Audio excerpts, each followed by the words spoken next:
Alrighty, so I'm essentially making this video from the car. Just finished my G test. I passed. Bless. Anyways, so I'm gonna go over, I guess, everything that happened in terms of trying to get my visa for Switzerland and how I guess it ultimately failed. So I guess we go back to around June, July when I started searching for jobs for this winter of 2026. I started out looking in like Japan, and I got like about 12. I applied to about 12 resorts there, but I didn't get any of the jobs there. Started applying across like North America, like BC, Utah, Cali, like Northern Cali, plenty of stuff like that.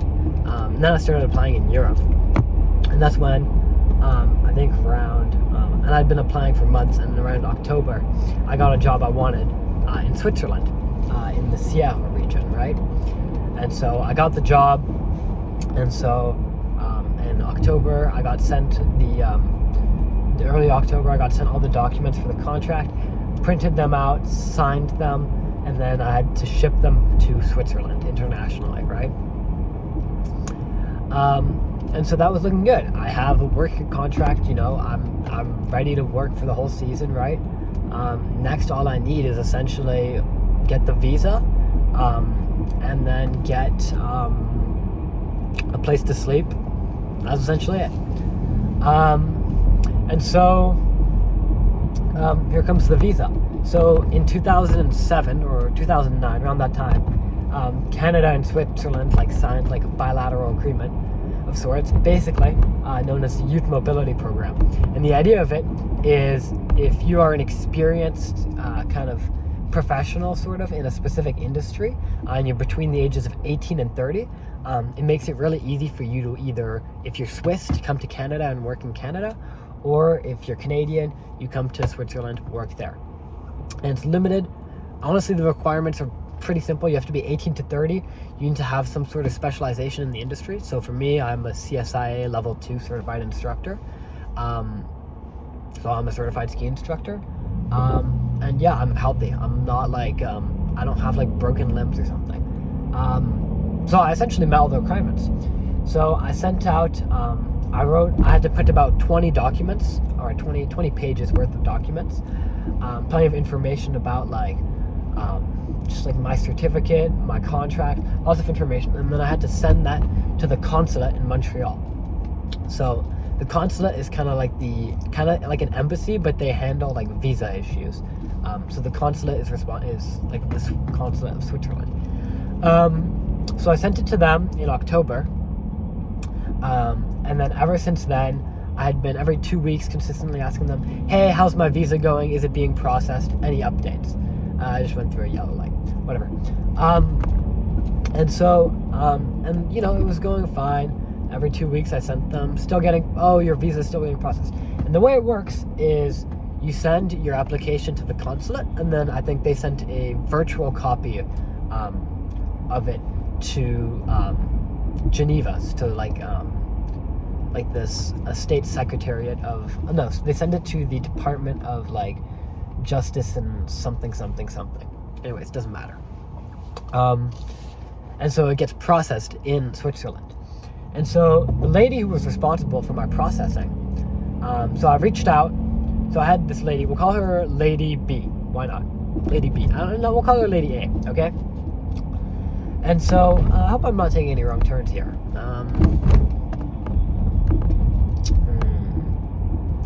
Do I recognize this?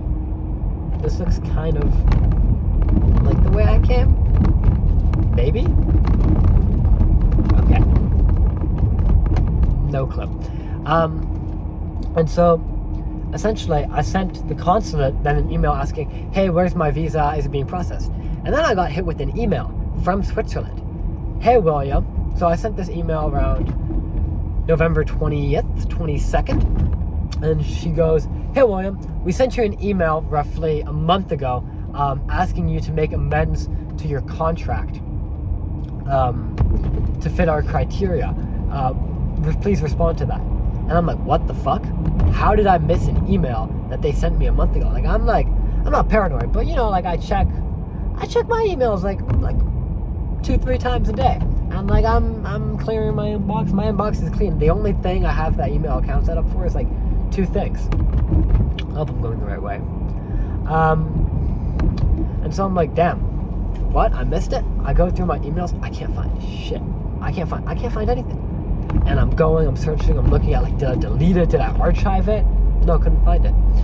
So I'm not gonna link my actual email, but my email, I'm gonna say, is cressman@gmail.com.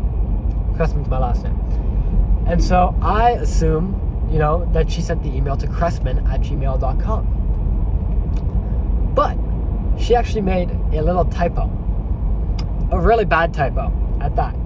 So you would think that if you made a typo, like spelling out cressman@gmail.com, so she sent it to the wrong email address, she might have messed up Cressman.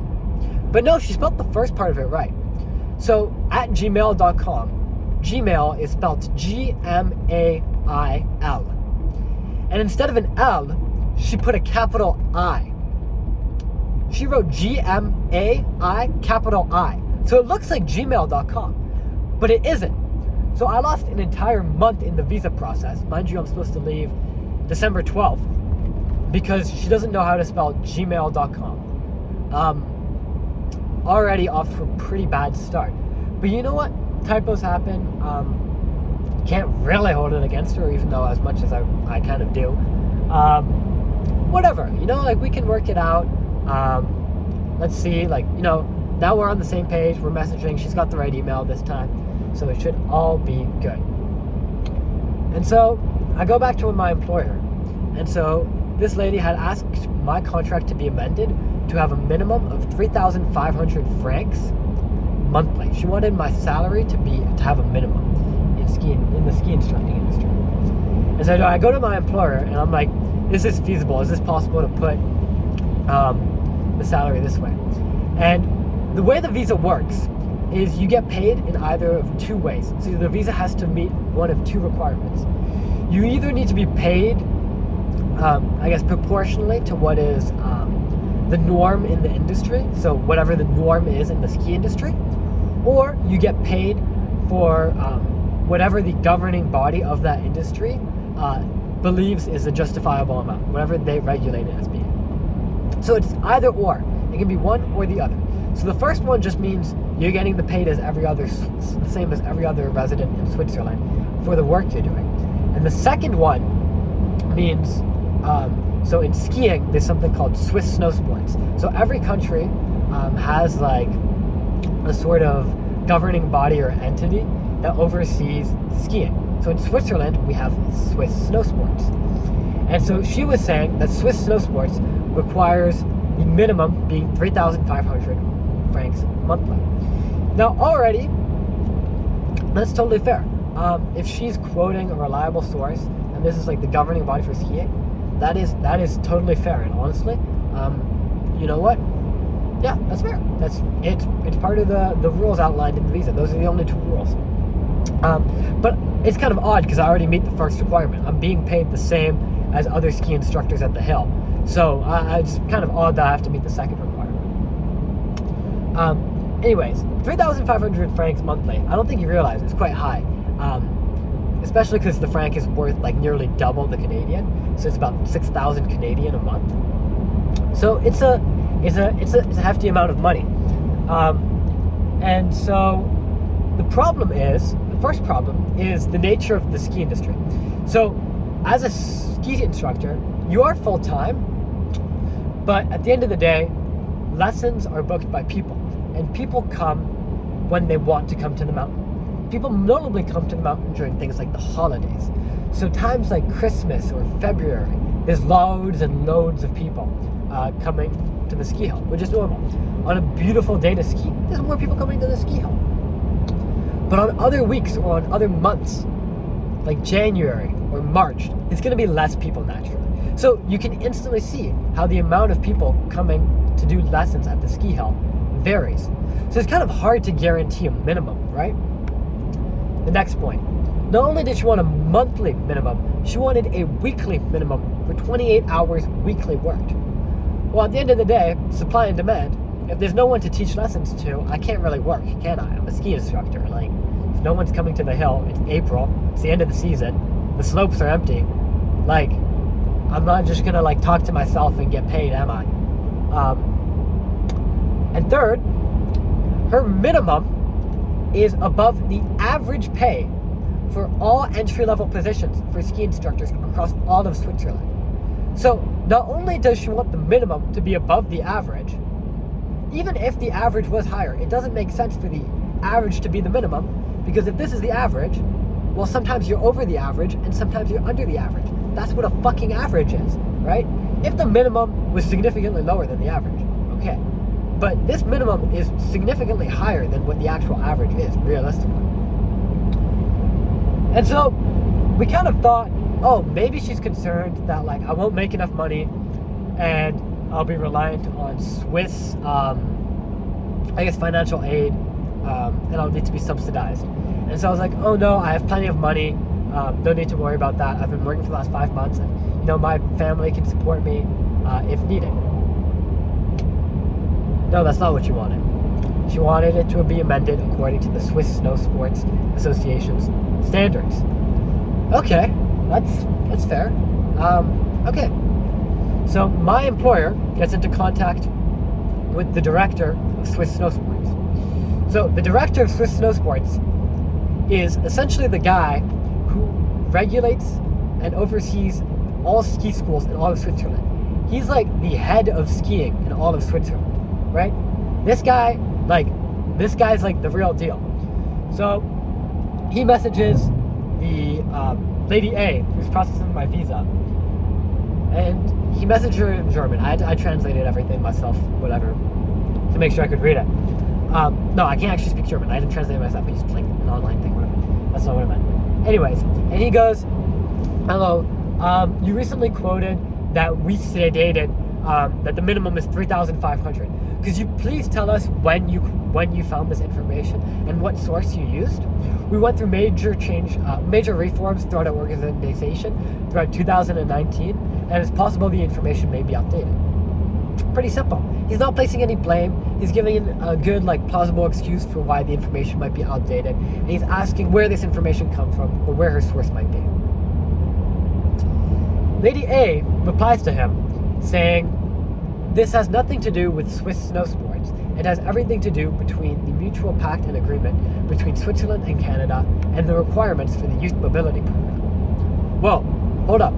You were just telling me for about a week straight that the reason I couldn't get my visa was because of requirements by Swiss Snow Sport. And I had the director of Swiss Snow Sport reach out to you personally, asking you where you got this information and where you got this number from.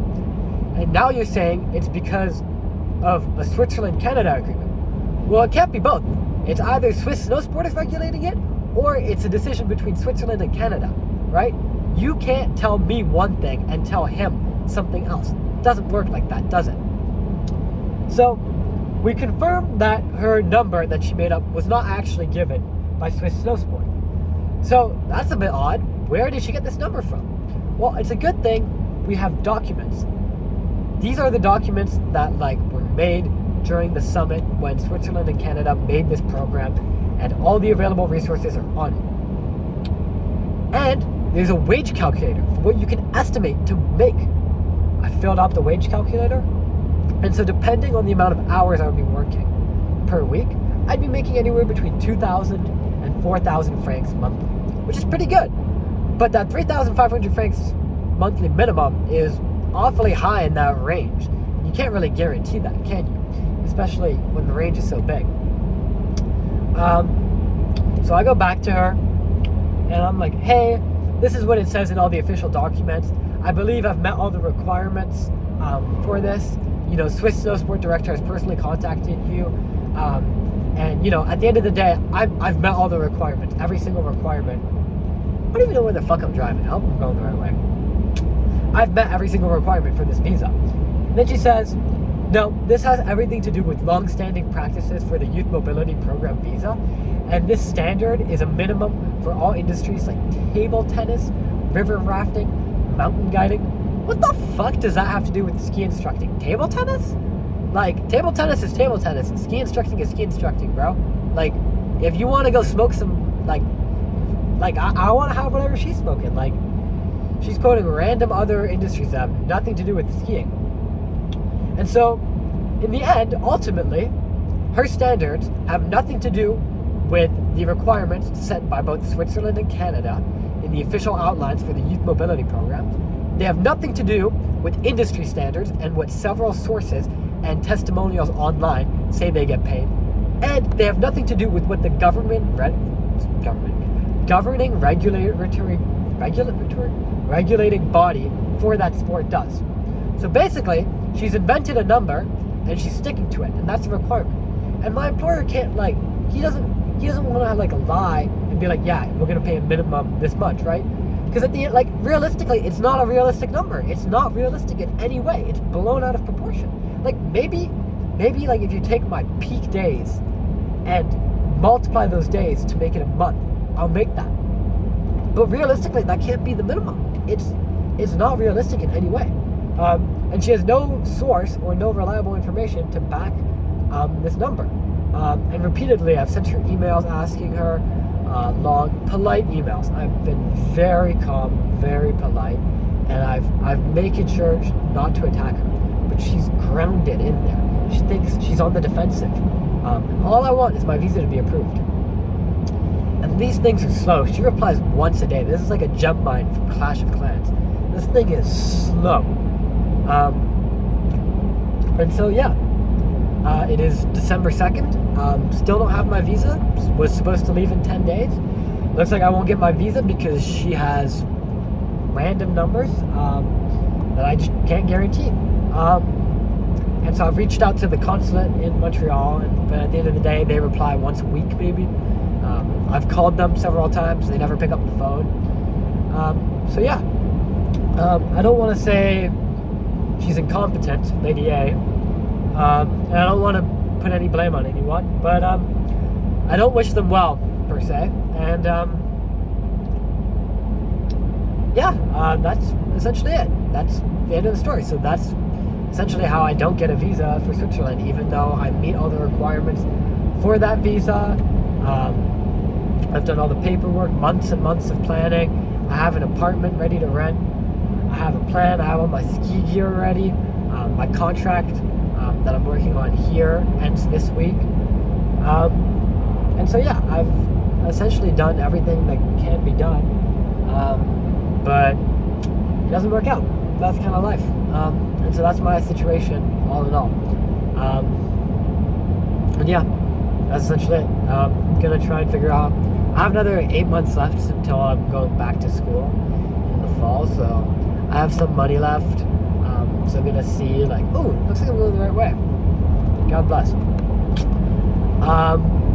So yeah, I'm gonna see what I'm gonna do with the rest of my year, but definitely want to travel. But yeah, this is a big roadblock. I've been telling everyone, Switzerland. Because yeah, honestly, it seemed like a guarantee. But now I guess not. Yeah, that's the end of the video. Yeah, feel free to DM me if you have any questions. Peace.